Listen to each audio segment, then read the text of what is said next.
বাংলাদেশের বিভিন্ন শিক্ষা প্রতিষ্ঠানে হোক স্কুল কলেজ কিংবা বিশ্ববিদ্যালয় আমরা একটি জিনিস লক্ষ্য করছি যে আমাদের যারা শিক্ষক রয়েছেন শিক্ষকদেরকে একটি বাধ্যতামূলক পদত্যাগ করানোর একটি ট্রেন্ড চালু হয়েছে। যে জায়গাটি নিয়ে আসলে কথা হচ্ছে এবং কথা হওয়া উচিত এবং এই জায়গাটিতে আসলে অনেক প্রশ্ন রয়েছে। প্রথম কথা হচ্ছে কোনো একজন শিক্ষক যদি কোনো একটি রাজনৈতিক দলের হয় বা মতাদর্শকে বিশ্বাস করে এটার কারণেই আমি তাকে পদত্যাগে বাধ্য করতে পারি কিনা।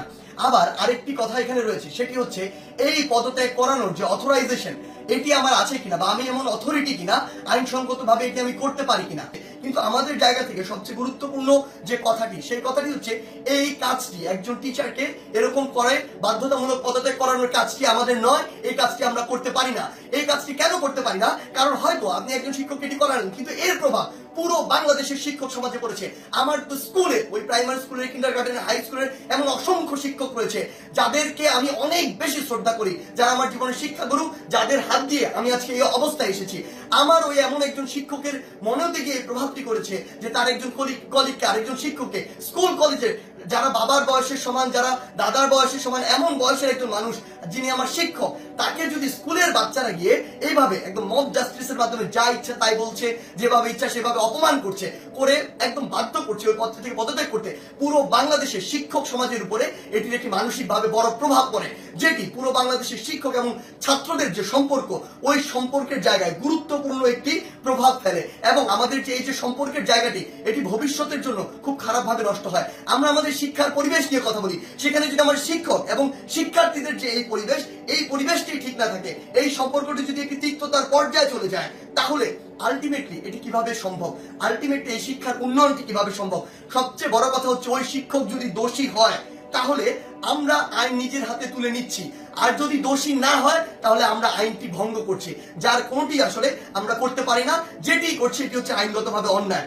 আমাদের জায়গা থেকে আসলে স্পষ্ট বার্তা প্রশাসনের প্রতি, অন্তর্বর্তীকালীন সরকারের প্রতি স্পষ্ট বার্তা হচ্ছে এটি, যদি কোনো একজন শিক্ষক ওই ফ্যাসিস্ট সরকারের তোষামোদি করে কিংবা তেলবাজি করে বা ভালো সাজার উদ্দেশ্যে শিক্ষকদের উপরে কোনো শিক্ষার্থীদের উপরে কোনো হামলা করে কিংবা শিক্ষার্থীদেরকে অত্যাচার করে নির্যাতন করে, অন্য কোনো শিক্ষকের বিরুদ্ধে নিপীড়ন করে, তাহলে তার বিরুদ্ধে আইনানুগ ব্যবস্থা নেওয়া হোক, অভিযোগ করা হোক, মামলা করা হোক, একটি আইনগত প্রক্রিয়া যান। কিন্তু কেউ যদি এভাবে আইন নিজের হাতে তুলে নেয়, কাউকে যদি বাধ্য করে, আমি প্রশাসনকে এবং অন্তর্বর্তীকালীন সরকারকে আমাদের পক্ষ থেকে অনুরোধ জানাই ওই সকল শিক্ষার্থীদের পিছনের উদ্দেশ্য কি, কে তাদের এই কলকাঠিটি নাড়ছে, কে তাদেরকে প্রভাবিত করছে, কি উদ্দেশ্যে প্রভাবিত করছে, এটি আপনারা তদন্ত করে ব্যবস্থা করুন। প্রয়োজন হলে ওই যে শিক্ষার্থী যারা অল্প কিছু শিক্ষার্থী এটি করছে, সকলে কিন্তু এটি করছে না। আমরা বিভিন্ন বিশ্ববিদ্যালয়ে দেখেছি শিক্ষার্থীরা নিজে আবার ওই সম্মানিত শিক্ষকদেরকে তাদের শপথে ফিরিয়ে নিয়ে আসছে।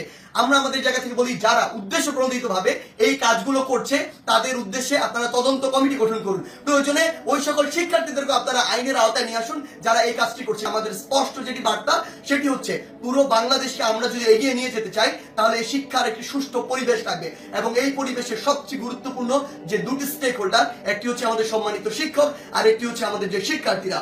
এই দুই জায়গায় যে সম্পর্কের বিষয়টি এটি যতদিন না সুন্দর হচ্ছে, শ্রদ্ধার হচ্ছে, স্নেহের হচ্ছে, ততদিন শিক্ষার পরিবেশ কোনোদিন সুন্দরভাবে ফিরে আসতে পারে না। তাই আমরা আমাদের জায়গা থেকে আমাদের এই শিক্ষকদের এভাবে বাধ্য করে কোন একটি নিয়মতান্ত্রিক প্রক্রিয়া না গিয়ে বাধ্য করে পদত্যাগ করানোর যে প্রক্রিয়াটি, এই প্রক্রিয়াটিকে আমরা কখনো সমর্থন জানাই না, বরং আমাদের সম্মানিত অনেক শিক্ষককে বিভিন্নভাবে প্ররোচিত হয়ে অপমানিত বা অপদস্থ করার যে ট্রেন্ড বা একটি প্রক্রিয়া আমরা দেখতে পাচ্ছি, এটিকে আমরা অবশ্যই ঘৃণা ভরে প্রত্যাখ্যান করি।